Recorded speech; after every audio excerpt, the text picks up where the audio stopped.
Antiga jinya Wadwem tia Kajinga dien bela terek Lelkang monjang Yo kungi janga ekaka Kagyo ataka yu Tinama cholu subida Mandi Nidito duri chol Duriang maka Nidito duri chol Duriang Jalang nyali Eka chol subida Udwenduna chalew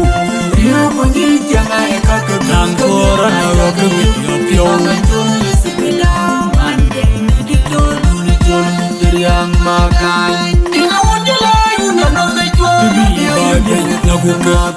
Jengong weng Kenal gopedal Yan bukong Jajuan powder Ngedeng bayi Wancul ngeding Demanyong di $2 Di harpada kue Royal family Naninya nabuen Itiennya baik Tikomnya jenjalik Atia itiennya nabuen Tiaki porpesa Di Jakob Minta ngaji Nyali kemat Waroi Ina wajala Una nome chol Bibi Nakuka Jengong weng Kenal gopedal Yan bukong Jajuan powder Ngedeng bayi Wancul ngeding Demanyong di $2 Di harpada kue Royal family Naninya nabuen Itiennya baik Tikomnya jenjalik Atia itiennya nabuen Tiaki porpesa Di Jakob Minta ngaji Nyali kemat Waroi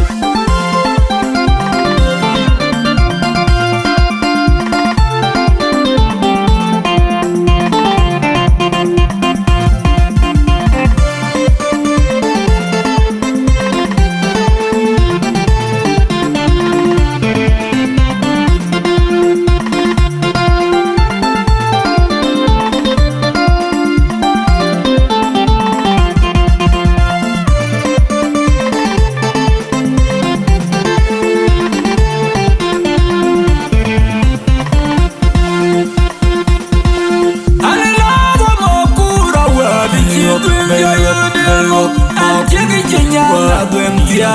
Kajinga dien bela terek Lelkang monjang Yo kungi janga ekaka Kagyo ataka yu Tinama cholu subida Mandi Nidito duri chol Duriang maka Nidito duri chol Duriang Jalang nyali Eka chol subida Udwenduna chalew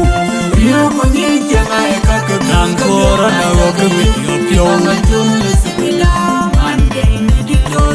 Duriang makan Ina wajala Una nome chol Bibi Nakuka Jengong weng Kenal gopedal Yan bukong Jajuan powder Ngedeng bayi Wancul ngeding Demanyong di $2 Di harpada kue Royal family Naninya nabuen Itiennya baik Tikomnya jenjalik Atia itiennya nabuen Tiaki porpesa Di Jakob Minta ngaji Nyali kemat Waroi Ina wajala Una nome chol Bibi Nakuka Jengong weng Kenal gopedal Yan bukong Jajuan powder Ngedeng bayi Wancul ngeding Demanyong di $2 Di harpada kue Royal family Naninya nabuen Itiennya baik